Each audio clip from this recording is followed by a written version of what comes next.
우리 교회에 처음 오시는 분들에게는 교회에서 기본적인, 기초적인 복음의 말씀을 전합니다. 그래서 1대1, 또 우리 세가족 모임, 또 복음의 기초, 아마 여러분들이 그 공부를 하신 분들이 되게 많을 것입니다. 근데 지난주에 복음의 기초를 마치면 우리가 이제 간증문을 씁니다. 근데 간증문을 이제 우리가 교육자들이 그걸 나누어요. 저도 이제 그걸 읽어봅니다. 근데 그걸 쭉 읽어보는데 어릴 때부터 교회를 다녔어요. 근데 이 복음의 기초를 통해서 이제 복음을 깨닫게 된 거죠. 우리가 왜 예수를 믿어야 되는지. 그 이제 구체적으로 말씀을 공부하면서 본인이 깨달은 간증이에요. 그게 중요한 것. 여러분들이 하나 소개하면은 전에는 뭐 신앙생활 하는 것도 또 우리가 살아가는 것도 이게 좀 규모가 없잖아요. 혼동되고 혼란스럽고. 그러니까 교회 생활도 뭐 그냥 적당히 하고. 근데 말씀을 통해서 자기 인생의 기준이 세워졌다. 아멘. 이 고백을 한 거예요. 이 마음이 기쁘다는 거예요. 평안하고. 뭔가 이제 자기가 자신감이 생겨나게 된 거죠. 여러분, 우리 한번 생각해 보십시오. 내가 인생을 살아가는데 자기 나름대로 기준이 없어요. 뭘 어떻게 해야 될지 혼란스러운 거죠. 그러다 보니까 어떻게 돼요? 작은 일에도 쉽게 실망하고 쓰러지고 넘어지고 그러다 보니까 뭐예요? 항상 마음이 불안한 거예요. 그리고 무슨 일이 또 잘 되다가도 살아가다 보면 또 안 될 때도 있잖아요. 그럼 그냥 우울해지는 거예요. 이게 반복되는 거예요. 반복되는 거예요. 여러분들은 지금까지 신앙생활을 하시고 또 인생을 살아오시면서 여러분들의 신앙은 확실한 기준이 있습니까? 오늘 이 문제예요. 전체의 내용. 그리고 오늘 우리 읽은 이제 디모데전서, 디모데전후서는 디모데는 이름이잖아요. 사도 바울이 아들처럼 사랑했던 제자입니다. 1장부터 나와요, 그 내용이. 그 사랑하는 디모데가 에베소 교회에 목회하는 거예요. 근데 아직도 나이는 좀 젊어요. 경험이 없잖아요. 힘들죠. 그래서 이 사도 바울이 그 디모데에게 너 하나님 앞에서 목회를 이렇게 하면 잘할 수 있다. 그런 교훈을 편지로 기록해서 보낸 것이 디모데 전후서입니다. 그러면 이제 디모데가 하나님 말씀으로 잘 교회를 세우면 어떻게 될 것 같아요? 교회가 흔들리지 않겠죠. 근데 그 당시 에베소 교회뿐만 아니라 대부분 지금부터 2000년 전이니까 뭐 교회들이 오늘날처럼 뭐 조직이 되어 있고 뭔가 어떤 바탕이 있고 뭐 또 경제적으로 그걸 뒷받침하고 이런 상황이 아니잖아요. 굉장히 어려운 상황이죠. 그 당시 또 로마가 팔레스틴 지역, 유대인 지역, 기독교인들을 다스렸잖아요. 속국이죠. 그런 상황에서 교회가 세워지고 유지된다는 게 굉장히 어려운 거죠. 그런 이제 어려운 상황에서 그런 것들을 네가 잘 이겨내라. 근데 가장 중요한 문제가 뭐냐 그러면은 교회 안에 거짓 교사들이 들어와서는 교회를 혼란스럽게 만들어요. 오늘 말하면 이제 이단이라고 볼 수 있겠죠. 특히 이제 신천지 같은 경우 교회에 와가지고 지금은 좀 잠잠해졌지만 교회에 파송을 시켜가지고 침투하라 그래가지고 간첩처럼 들어와가지고 신자들을 괴롭히잖아요. 교회를 혼란스럽게 만들고 이런 교회들이 굉장히 많았습니다. 요새는 좀 이게 드러나니까 그런 것들을 제대로 뭐 자기들이 하지 못하고 또 뭐 나름대로 이제 방식으로 하겠지만 이 교회가 어려운 거예요. 신자들 한 사람 한 사람 와가지고는 하나님의 말씀을 복음을 이상하게 가르치는 거예요.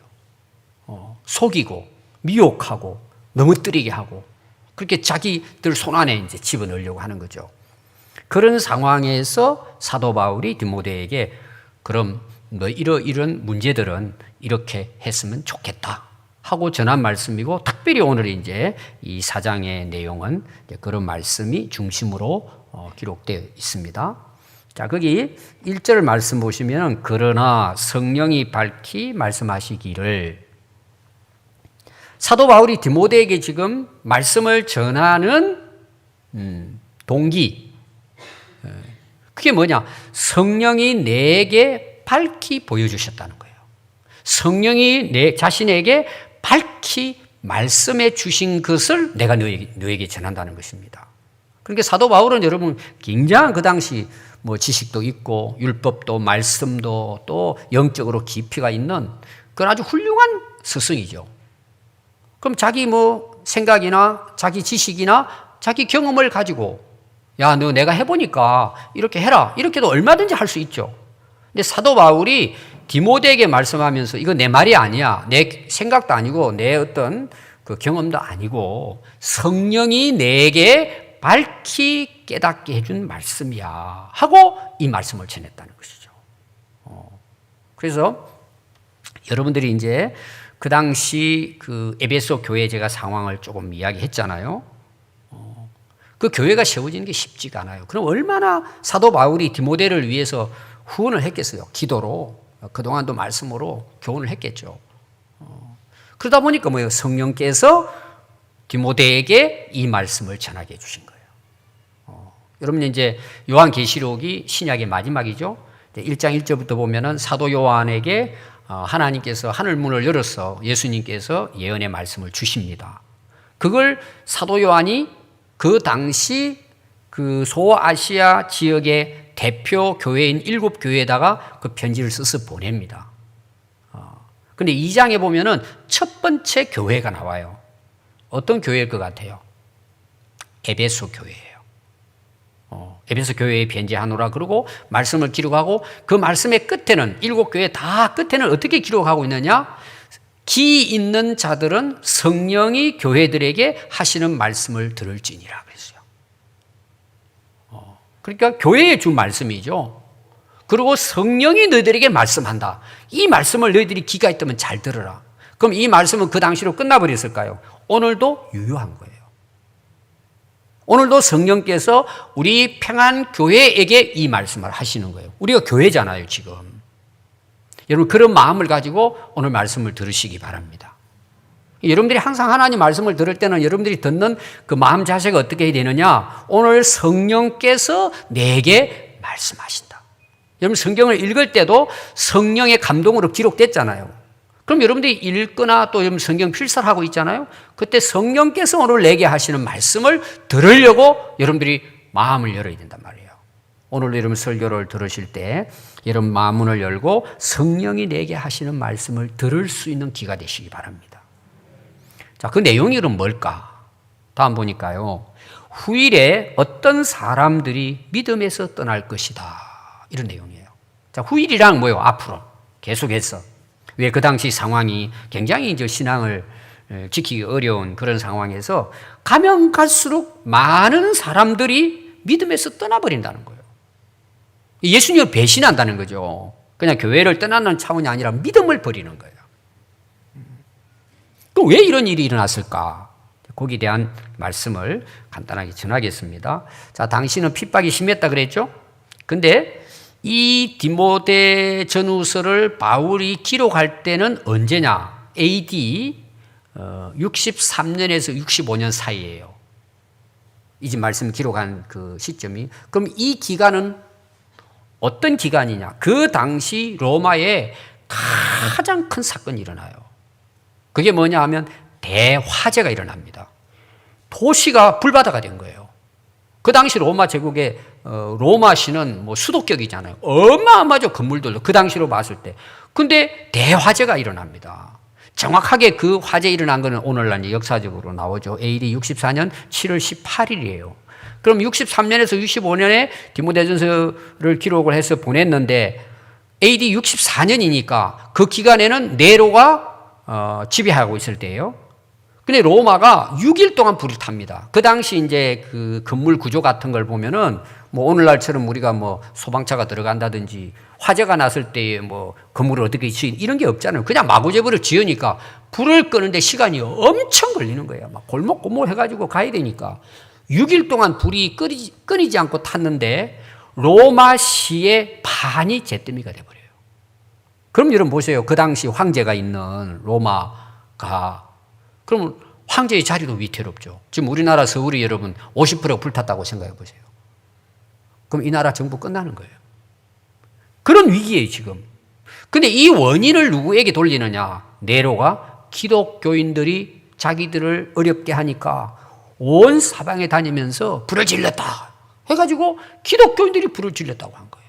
이런 거짓말을 하게 된 거죠. 그렇게 해서 엄청나게 교회가 핍박을 당하고 길거리 다니면서 뭐 오늘 우리는 말하면 내가 예수 믿는 사람이고 오늘 주일이라고 교회 간다 그러면 다 잡아가 감옥에 집어넣고 아니면 죽이는 거예요. 엄청난 핍박이 이때 일어나는 것입니다. 그럼 여러분 과연 그 당시 이런 엄청난 핍박 때문에 믿음을 버렸을까요? 그게 아니라는 내용이에요. 자, 왜 믿음에서 그들이 떠나가게 됐는가? 이유를 설명해요. 미혹하는 영과 귀신의 가르침을 따르리라 그랬어요. 그들이 믿음에서 떠나는 이유가 뭐라는 거예요? 원인이 물론 핍박을 받아가지고 어려우니까 떠나는 사람도 있었겠지만 근데 대개 우리 기독교 역사를 보면요. 핍박을 받을 때 있죠. 고생하고 고난받을 때 어떻게 돼요? 믿음이 더 커져요. 진짜 내가 예수님을 믿으면은 더 깨어서 기도하면서 그 고난을 통해서 믿음이 더 강해집니다. 오히려. 그러니까 외적인 어떤 핍박 때문이 아니고 교회가 믿음에서 떠나가는 현상의 원인이 뭐냐? 미혹하는 거짓된 악한 영들에게 쏘가서 믿음에서 떠난다는 내용이에요. 보이지 않잖아요. 영적인 부분은. 끝에 있는 외부적인 문제가 아니고 교회 내부적인 문제라는 거예요. 영적인 문제라는 거죠. 그래서 사단 마귀는 뭐예요? 거짓말하는 영입니다. 그래서 미혹하는 영, 귀신의 거짓된 가르침에 속아가지고 믿음에서 떠나는 것입니다. 여러분 예수님께서도 요한복음 10장 10절 말씀 보면은 도둑이 오는 것은 왜 오죠? 도둑질하러 오죠. 안 되면 죽이고 멸망시키죠. 근데 내가 온 것은 예수님이 이 땅에 오신 것은 양으로 하여금, 양은 성도들을 가리킵니다. 양으로 하여금 생명을 얻게 하고 더 풍성한 삶을 누리도록 하기 위해서 나는 왔다는 내용이에요. 그럼 여러분 보십시오. 사단 마귀 악한 귀신이 우리를 미혹하고 유혹하는 목적이 뭐예요? 도둑질하는 거예요. 도둑질. 그럼 뭘 도둑질을 할까요? 자, 사단 마귀가 교회에 왔어요. 눈에 안 보이죠? 뒤에 이제 그것이 어떻게 나타나는지는 이어서 바로 나옵니다. 사단 마귀가 교회에 와가지고 신자들을 속이고 유혹한다면 미혹하고 믿음에서 떠나도록. 근데 요한복음 10장 10절에 보면 예수님은 그들을 도둑질이라고 이야기했대. 도둑놈들이라고 이야기한 거예요. 그럼 와서 도둑질 훔쳐가는 거잖아요. 뭘 훔쳐갈 것 같아요, 여러분? 일반 여러분들이 집에 도둑이 들어오면은 뭐 기중품 같은 거 훔쳐가고 돈을 훔쳐가고 그렇게 되게 하잖아요. 근데 사단 마귀는 뭘 도둑질 하느냐? 여러분 뭘 도둑질해 갈 것 같아요? 말씀을 도둑질해 가는 거예요. 그게 예수님이 씨 뿌린 비유에 나옵니다. 예수님이 이제 복음의 씨를, 말씀의 씨를 뿌리잖아요. 근데 그 말씀을 듣는 사람들의 상태가 네 상태로 나타나잖아요. 길가와 같고, 돌짝밭 같고, 그 다음에 가시덤불 같고, 좋은 땅이잖아요. 근데 길가는 어때요? 자, 길가에 씨가 떨어졌어요. 바람에 날려가지고, 사람이 막 다니는 길은 딱딱하잖아요. 거기 씨가 떨어지는데 뿌리 내리겠어요? 이런 아스팔트에다가 씨 뿌리면 어떻게 돼요? 썩어버리죠, 그 위에서. 근데 새들이 나무에 있다가 보니까 뭐요? 그 씨앗들이 떨어져 있잖아요. 바로 와서 그걸 먹어 가버린다 그랬잖아요. 그게 예수님이 비유를 설명할 때 뭐래 그래요? 사단 마귀가 와서 그 말씀을 우리 안에 빼앗아 가버린다는 거예요. 그럼 어떤 사람에게 빼앗아 갈까요? 마음이 길가야. 마음이 너무 완악해. 돌짝밭이 많아. 세상의 염려 걱정으로 막 가시던 뿌리야. 내 마음이. 그러니까 뭐예요? 말씀 안 듣는 거죠. 오늘로 말하면. 여러분들 오늘도 설교 듣지만은 엉뚱한 생각에 빠진 사람도 있을 거예요. 또 세상의 염려 걱정으로 가득 차면 말씀이 안 들어와요. 마음으로 말씀을 듣지 않으면 여러분 전부 다 뭐예요? 그 말씀은 내 말씀이 아니에요. 그러면 사단 마귀가 어떻게 할 것 같아요? 그 말씀을 빼앗아가는 방법이 뭐예요? 길 까고 돌짝 받치고 가시던 불이에요. 여러분들이 마음을 그렇게 혼란스럽게 만들어 가지고 하나님 말씀을 듣지 못하도록 빼앗아 간다는 내용이에요. 특히 뭐예요? 사단 마귀는 거짓말하는 거예요. 속이고 미혹하는 거예요. 그러니까 거기 다 빠져버려요, 마음이. 그러니까 아무리 말씀을 들어도 믿음이 안 생기는 거예요. 지난주에 설교가 비슷한 말씀입니다. 자, 뱀이 하와를 찾아왔습니다. 어떻게 속이죠? 야, 안 죽어. 죽는 것이 아니고 그거 따먹으면 너도 하나님처럼 되는 거야. 무슨 내용이에요? 하나님 말씀을 의심나게 만들어서 못 믿게 하고 뭐예요? 자기 말로 속이잖아요. 따먹었어요. 하나님처럼 된 것이 아니라 추방당하고 결국은 죽고 불행하게 되죠. 오늘도 여러분 똑같습니다. 사단 마귀는 지금도 우리 눈에 보이지 않으니까 우리가 잘 몰라요. 그러니까 속는 거예요. 자, 어떻게 속인다고요? 하나님의 말씀을 속이는 거예요. 하나님 말씀을 내 마음밭에서 뺏어가 버리는 거예요. 그럼 여러분 뭘 믿어요? 자기가 가르치는 거짓된 것을 따라 살도록 우리를 이끌어 간단 말이에요. 이게 사단 마귀가 우리를 공격하는 방법입니다. 그래서 예수님께서도 마지막 때가 되면요, 마태복음 24장에 보면 마지막 때 모습이 나오는데 거짓 그리스도인들이 나타나요. 거짓 선지자들이 나타나요. 그 와가지고 속이는 것입니다. 뭐라고 어떻게 속일까요? 표적과 기사로 우리를 미혹합니다. 봐라, 내가 그리스도다. 봐라, 내가 능력이 있다. 이게 옳다. 오늘 말하는 은사주의 은사. 보았다, 들었다, 이런 거 있죠. 여러분, 그런데 빠지면 안 돼요. 그리고 그걸 통해서 우리가 빼앗기는 게 뭘까요? 말씀을 빼앗겨버리는 거예요. 여러분, 우리가 말씀에 서 있지 않는 믿음은 전부 다 무너집니다. 뭐 보았다, 들었다, 그거 한순간입니다. 다 속는 거예요, 여러분, 그런 부분들이. 또 에베소 6장 11절부터 말씀을 보면은요, 마귀의 관계를 능히 대적하기 위해 하나님의 전신갑주를 입어라. 오늘 제가 에베소라고 써놨는데 이 에베소서 공부하다가 그냥 깜빡하고 그게 이제 본문에다가 디모데전서인데 에베소라고 이제 쓴 이유가 이거예요. 여기도 말씀과 기도가 나옵니다. 그러면 마귀의 관계잖아요. 관계가 뭐예요? 미혹하고 속이는 거예요. 사단 마귀는 눈에는 안 보이니까. 그래서 우리의 싸움은 뭐예요? 씨름은 혈과 육이 아니에요. 눈에 보이는 싸움이 아니라는 것입니다. 악한 영들과의 싸움이기 때문에 너희들은 영적으로 무장하라는 거예요. 그 무장의 가장 중요한 게 뭐예요? 말씀과 기도예요.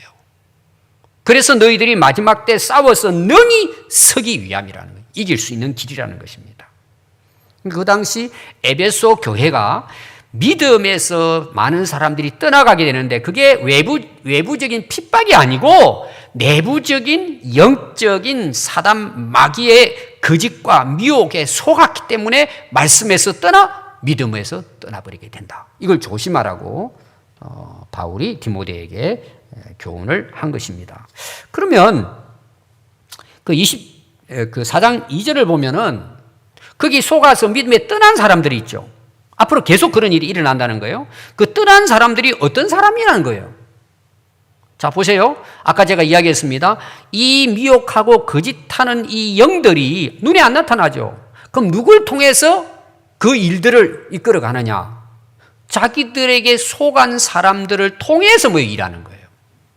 그러니까 교인 안에 있을 거잖아요. 그 당시 에베소 교회에 거짓된 것을 가지고 듣고 거기에 넘어가 가지고 그 가르침을 믿고 교회 안에서 뭐예요? 그걸 가르치는 거예요, 사람들에게. 그 사람들이 어떤 사람이냐? 그게 2절부터 나오는 내용이에요. 자기 양심이 화인을 맞아버렸어요. 외식함으로 거짓말하는 자들이다 그랬어요. 자, 양심이 화인 맞았다. 여러분들이 이제 디모데전서 1장, 2장, 3장에 보면 양심에 대한 내용을 사도 바울이 계속 말합니다. 3번 나와요. 선한 양심, 착한 양심, 뭐 이런, 그리고 깨끗한 양심, 양심에 대한 이야기가 나옵니다. 이건 좀 쉽게 표현하면 지난주 설교를 했지만 내 마음 속에 있는 거예요. 내 마음. 아까도 제가 씨 뿌리는 비유에 마음에 대한 이야기했죠. 근데 마음이 어떻게 됐다고? 화인 맞아버린 거예요. 화인 맞았던 건 활은 불이고 이는 도장이에요. 불도장이라는 뜻이거든요. 그럼 이게 왜 화인이라고 썼느냐? 그 당시 이제 노예 시장에서는 노예를 사고 오면은, 예를 들어서 제가 이제 노예를, 튼튼한 두 청년 노예를 제가 샀다고 생각합시다. 돈을 주고. 그럼 오잖아요. 그럼 나중에 도망도 갈 수 있잖아요. 그때 당시 지금 2000년 전이니까. 그러면은 불도장을 찍는 거예요. 뇌에 덩어리라든지 뭐 손에다든지 아니면 이마에다든지. 그래서 그 쇠로 가지고 그 뭐 이제 제가 이제 이름이 있으니까 앞에다가 뭐 영어로 한다면 J 해가지고는 도장을 딱 쇠로 파가지고 그걸 갖다 이제 노예를 사고 오면은 그걸 숯불에 달고요. 인두처럼 딱 달고가지고 벌겋게 이제 이게 그 열을 받잖아요. 그럼 등짝이라든지 뭐 손이라든지 이마에다든지 거기다 지져버리는 거예요. 그럼 여러분 그 당시 뭐 어떻게 되겠어요? 한번 생각해 봐요. 물집이 생긴 게 아니라 살이 타 들어가잖아요. 그럼 막 몇 달 동안을 막 딱지나고 얼마나 힘들겠어요. 그러다가 이게 굳은 살이 배겨버리는 거예요. 그리고 푹 튀어나와가지고는 표시가 될 거잖아요. 도망가면 뭐예요? 너 저 집에 종인데? 그러고 붙들리니 어디 가지도 못하는 거예요. 거기는 불로 그 찢어나가지고는요, 거기 손을 대도 감각이 없는 거예요. 그러니까 양심이 하인 맞았다는 말은 뭐냐 그러면 신경이 죽었다는 내용이에요. 감각이 없는 거예요. 딱 이렇게 돼버리면 뭐예요? 아무리 말씀을 들어도 들리지가 않고. 그래서 이런 사람들은요, 정상적인 생활이 어려워요. 일상적인 생활이 안 되는 거예요. 여러분, 이단에 빠진 사람들 보십시오.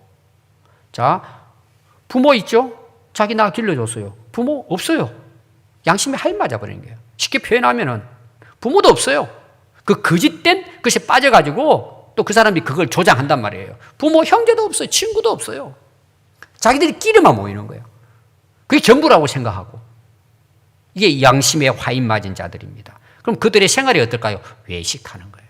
이 외식이라는 말은 그것을 꾸미는 거잖아요. 지난주 설교도 나왔어요. 속은 엉망이에요. 지난주 여러분 나왔죠? 그 대접은 깨끗하게 하는데 속은 막 엉망이에요, 죄악으로. 이들은 속으로는 다 썩어 있는데 겉으로는 뭐예요? 우리가 의로운 체하고 막 봉사활동하고 좋은 일을 하고 겉으로 그걸 숨기는 거죠. 포장하는 것입니다. 아니라고. 자기들끼리 모이처럼 엉망진창이면서 밖에 나가면 아주 선한 천사처럼 말도 하고 밖에 나가서. 그래서 여러분 이단들을 만나보십시오. 얼마나 좋은지 몰라요, 사람들이. 그리고 우리는 이런 좋은 일을 하고 저런 좋은 일을 하고 막 그걸 내세웁니다. 또 막 봉사활동도 막 대단하게 하고 막 거창하게.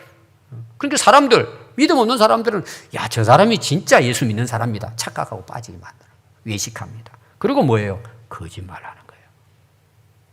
그래서 오늘 신천지 한번 보십시오. 처음부터 끝까지가 거짓말이에요. 근데 그 거짓말을 뭐예요? 또 미화시킵니다. 하나님의 일을 위해서는, 영광을 위해서는 거짓말도 모략이다, 이거는. 거짓말 아니야. 그리고 거짓말을 밥 먹듯이 하는 거예요. 공산주의가 그런 자들이잖아요.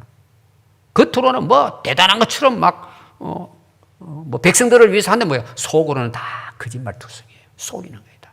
그러니까 일반 사람들은 어때요? 여러분 믿음이 없는 성도들 어떻게 빠져들어가는 거예요? 계속 속고 넘어가는 거예요.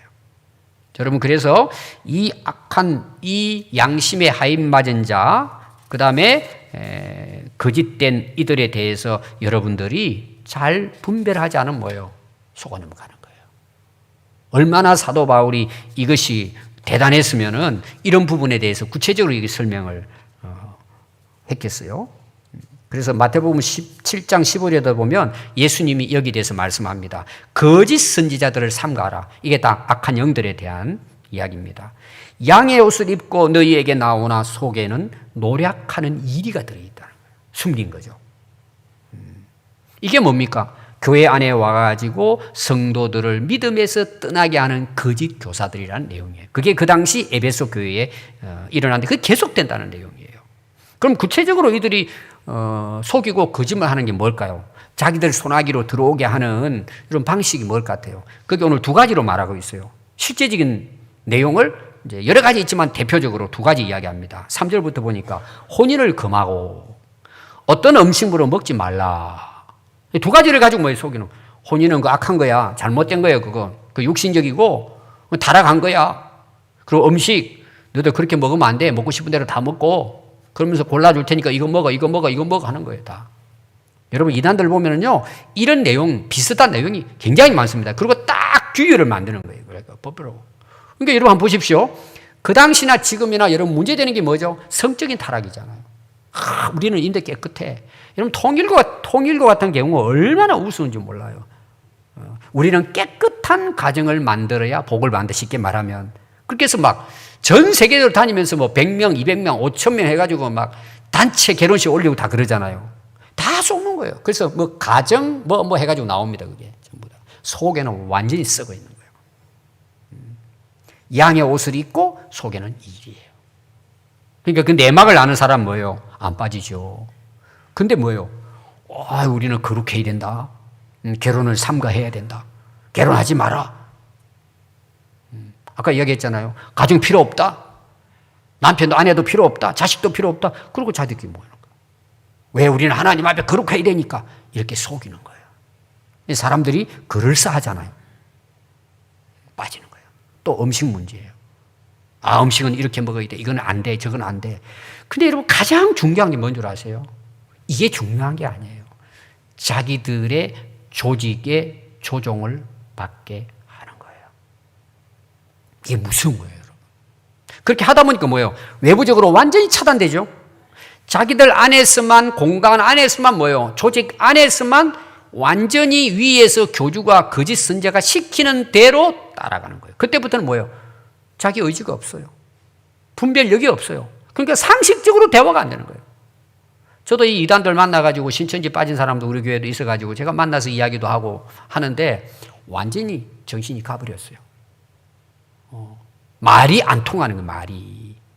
다 이런 문제 때문에 이런 현상이 일어나게 되는 것이죠. 그렇기 때문에 여러분들이 신앙생활을 하면서 여러분들이 분명한 기준이 없으면 분별하기 어려워요. 그러니까 뭐예요? 무분별하죠?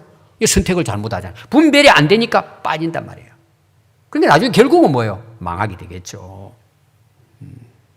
자, 우리가 그러면 이 문제가 그러면은 왜 문제가 됐을까? 자, 답을 이야기해요. 사도 바울이 거기에 대해서. 그것이 뭐냐 하면 3장 이제 중간부터 나와요. 음식물은 누가 만든 거예요? 하나님 만든 거예요. 예를 들어서 사과, 배 뭐 이런 거 있잖아요. 배추, 뭐 무 이런 거 예를 들면은 음식 여러 가지 많잖아요. 하나님 다 지으신 거예요. 우리가 지금 먹고 사는 거 전부 하나님 만드신 거예요. 그래서 믿는 자들과 진리를 아는 자들은 이 모든 것을 뭐예요? 감사함으로 받으면 되는 거예요. 아멘. 또 4절 보십시오. 하나님께서 지으신 모든 것은 어때요? 선한 거예요. 그것도 감사함으로 받으면 되죠. 여러분 하나님이 6일 동안 세상을 창조했잖아요. 그리고 창조하고 1일 2일 쭉 하고 만들고 난 다음에 항상 하나님 뭐라 그래요? 보시기에 좋았더라. 인간을 만들었고 난 다음에 마지막 뭐예요? 심히 보시기에 좋았더라는 거예요. 이 자연 만물이 하나님 만든 거예요. 그 안에는 뭐도 포함돼요? 남자와 여자를 하나님 만드셨어요.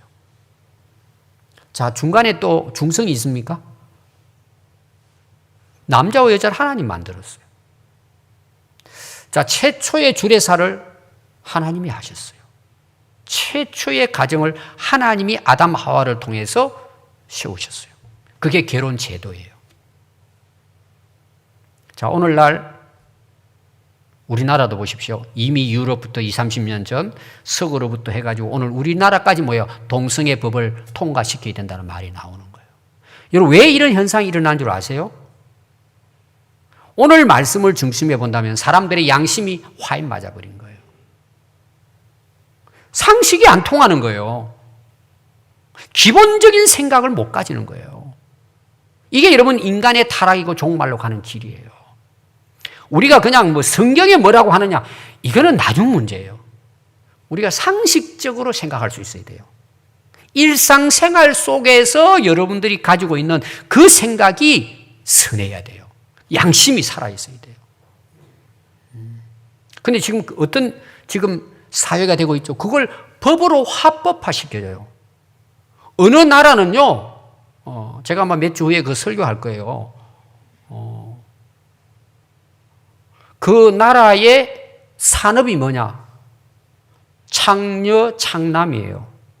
그거를 법으로 그 도시에 인정을 해가지고 그게 수입원이 되게 나라에. 법으로 그걸 정상적으로. 우리나라도 얼마 전에 뭐 몇 년 전에 그걸 합법화 시켜달라. 우리도 직업으로. 뭐 그렇게 해가지고 그분들 나와가지고 또 하고 그랬죠. 근데 생각 자체가 뭐예요? 완전히 상식을 벗어나 버리고 정상적인 생각을 못 하는 거예요. 자, 그럼 오늘 이제 두 가지 이야기입니다. 이거 제가 구체적으로 오늘에 맞춰가지고 저는 한 세 가지로 말씀을 드리려고 그래요. 하나님이 만드시고 지은 것은 선하고 아름다운 그러게. 근데 이단들은 뭐예요? 거짓, 이걸 이용해 먹는 거예요. 자, 첫 번째 문제를 제가 말씀드리고 싶은 것은 돈의 문제예요. 여러분, 지금 우리 돈에 관심이 많잖아요. 여러분, 돈은 굉장히 소중합니다. 여러분들 한 달 동안 애쓰고 수고해서 버려드리는 거잖아요. 진짜 피와 땀과 같은 거죠. 여러분, 돈은 굉장히 소중합니다.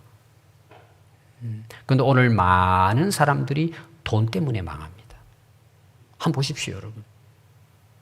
돈은 우리에게 유익한 건데 돈 때문에 사람들이 비피해진다니까요. 망한다니까요. 나중에는 뭐예요? 부모 자식도 없어요. 싸워요. 형제끼리도 싸워요. 칼불이 나요. 제가 지난주에 인터넷에서 어느 나라예요. 모슬림 나라입니다. 터키인가요? 부부가 결혼을 했어요. 남편은 한 40 가까이 되고 아내는 30 초반이에요. 근데 아이를 가진 거예요. 6개월 정도 됐어요. 배가 약간 나왔겠죠. 근데 이 남편하고 이제 그 부부가 산에 등산을 간 거예요. 근데 거기에 아내가 죽었어요. 한 6시간 정도 등산을 했는데 그 6개월 된 아이를 가진 엄마가 절벽에 떨어져 죽은 거예요. 그러니까 남편이 휴대폰 가지고 뭐 하다가 실수해가지고 넘어갔다 이렇게 했는데 결국은 경찰이 밝힌 것이 그 전에 보험을 갖다 몇 개 들어놓고 아내를 밀어붙여가지고 죽게 한 거예요. 뭐 때문이죠? 돈 때문이에요. 제가 그런 그 기사를 읽으면은 너무 마음이 아픈 거예요. 한번 여러분 생각해 보세요. 우리 가정에 그런 일이 있다면 어떻게 될 것 같아요? 이게 오늘 세상의 모습이에요. 돈 때문에 사람도 필요 없어요. 생명도 귀하지 않아요. 여러분, 돈 관리 잘해야 되고 돈 거래 잘해야 돼요. 아무나 여러분들이 저분이 교회 열심히 다니는 사람이니까 여러분 열심히 다닌다고 되는 게 아니에요. 그 사람들을 잘 봐야 돼요, 여러분. 그래서 많은 사람들이 그 사람을 제대로 파악하지 못해가지고 그것 때문에 여러분 인생을 힘들게 사는 사람들이 얼마나 많은지 모릅니다. 이 정상적으로 이게 구분을 제대로 못하는 거죠. 두 번째는 여러분 음식물 문제, 건강 문제입니다. 건강 문제. 자, 그 당시 금욕주의, 그들이 속이는 금욕주의. 그 당시 너무 이제 세상이 타락되어 있기 때문에 이제 금욕주의에 대한 이제 내용을 그들이 앞세우면서 뭐예요? 음식 마음대로 먹지 마라. 그리고 이제 자기들이 구분을 이제 해주는 것이죠. 자, 실제로 우리가 여러분 신앙생활 하면서 영적인 생활 속에서 우리에게 방해되는 건 뭐예요? 사실 돈 문제입니다. 물질의 문제죠. 그 다음에 먹는 문제예요. 이게 우리에게는 어떻게 보면 걸림돌입니다. 금식을 하잖아요, 우리가. 금식해야 된다. 여러분, 금식은 우리가 굉장히 좋은 거죠. 근데 금식은 그 돈이나 그 음식이 문제가 있는 게 아니에요. 내가 문제인데, 그거를 절제하면서 내 자신을 하나님 앞에 내려놓고 하나님만을 의지하기 위해서 금식을 하는 거지, 음식 자체가 악하기 때문에, 돈 자체가 나쁘기 때문에 원래 하는 게 아니란 말이에요. 그럼 이해가 되시죠?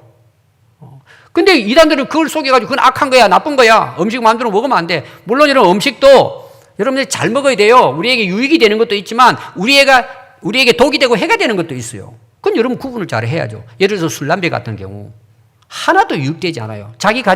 자기 몸도 망치고 가정의 식구들도 망쳐요. 또 그것 때문에 일어나는 피해가 얼마나 많아요, 여러분.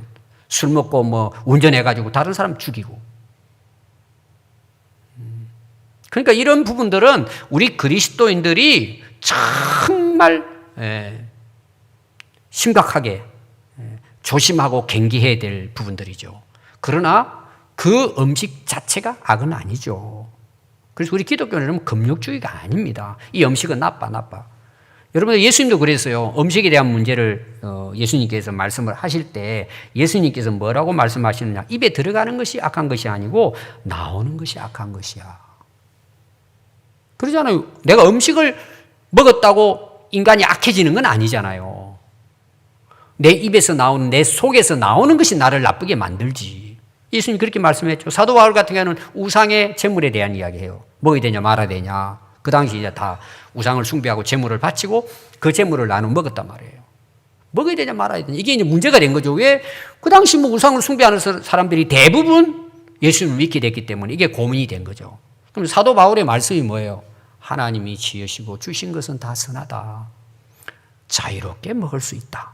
예를 들면 우리 이제 나라에도 제사를 드리잖아요. 그럼 거기에 뭐 고기도 올리고 떡도 올리고 생선도 올리고 또 거기에 과일도 올리잖아요. 자, 이제 제사가 끝났어요. 옛날 다 우리 그런 경험들이 있잖아요.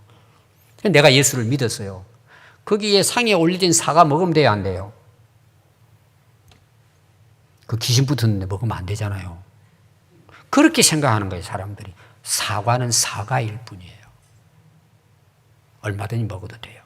근데 사도 바울이 뭐라 그러느냐? 믿음이 없는 사람이 양심의 가책이 되고 혹시 시험에 들게 된다면 안 먹는다는 내용이에요. 그러니까 음식 자체에 대한 뭐 너무 좋은 거예요. 아멘. 그렇게 이제 답을 한 거예요. 그 다음에 이제 세 번째가 뭐냐? 이제 결혼에 대한 문제예요. 여러분, 우리가 돈 이러면 열심히 하면 또 돈은 벌 수 있죠. 근데 돈보다 더 중요한 게 뭐예요? 건강이죠. 여러분, 건강 잃어버리면 어때요? 다 잃었다고 이야기해요, 세상 사람들은. 어떤 경우에는 건강을 잃어도 괜찮아요. 근데 문제가 뭐냐? 사람과의 관계가 깨져버리면 인생 망쳐요. 그 중에 중요한 게 뭐예요? 결혼 문제예요. 배우자 문제예요. 그래서 여러분, 배우자 잘못 만나면요, 평생 고달픈 인생 살아야 돼요. 그래서 여러분, 결혼하기 전에 되게 보십시오. 사랑하죠? 만납니다. 좋으니까 이제 결혼하죠. 그때까지는 아무 문제 없어요. 이제 결혼 생활이 시작되면서 서서히 뭐예요? 양쪽 배우자들 다 물 밑에 있는 것이 올라와요, 이제. 그동안에는 이렇게 가라앉아 있다가 서로 이제 만나서 살다 보면 올라와요. 이건 다 일어나는 현상이에요, 우리가 다.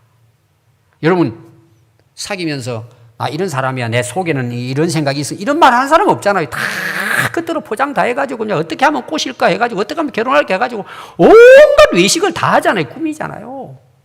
그렇게 딱 결혼하면 어때요? 그때부터는 이제 나오는 거예요. 이거는 남편, 아내 다 똑같아요. 속에 다 나와요. 그때부터 뭐가 이제 뭔가 좀 말다툼이 일어나죠. 크고 작은 일에서. 그럼 나중에는 폭언도 나오고 나중에는 폭행도 하고 나중에는 이제 정신을 차리게 되죠. 내가 왜 이 사람을 만났나? 내가 정신이 없었지. 하고 이제 후회하기 시작하죠. 그때가 되면. 그럼 뭐예요? 이 문제를 하루아침에 끝마칠 수 있냐 말이에요.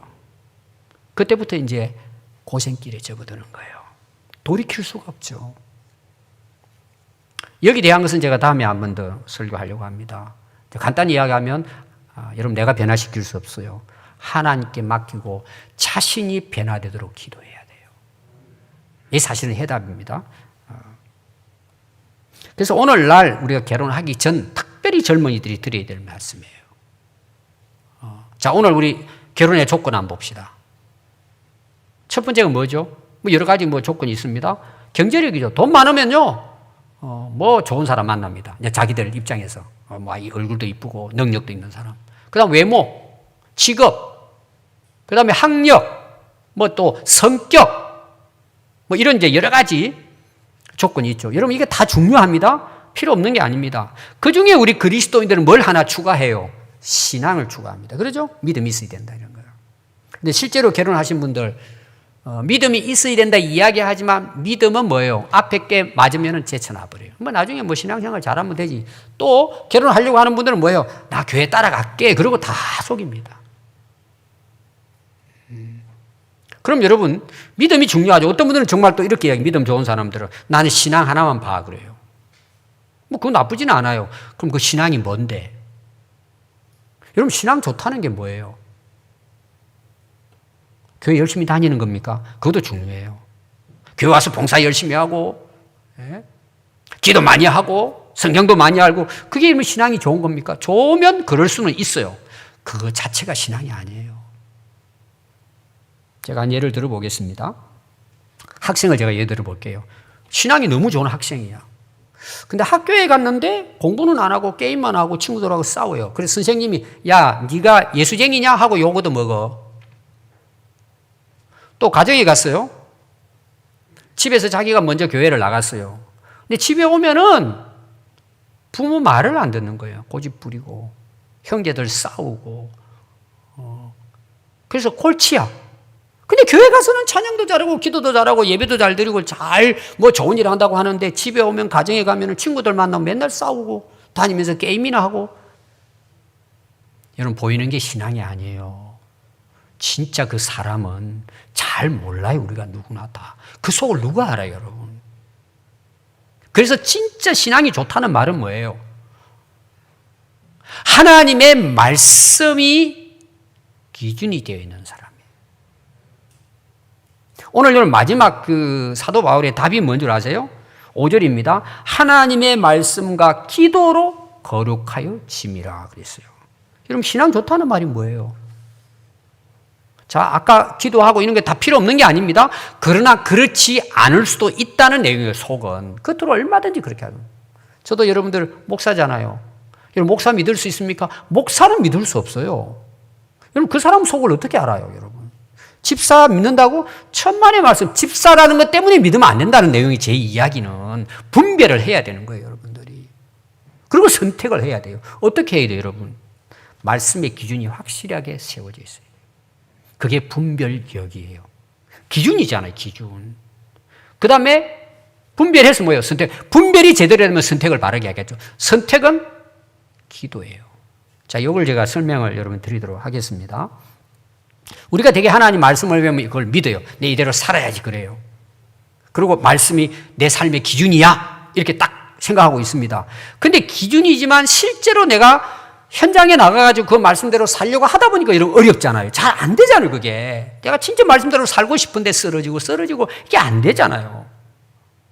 그래서 그 기준이 말씀이고 말씀으로 분별은 악하고 선한지 하나님께 올바르고 아닌지는 분별은 되지만 내가 그걸 그렇게 살아간다는 건 이게 쉽지가 않아요.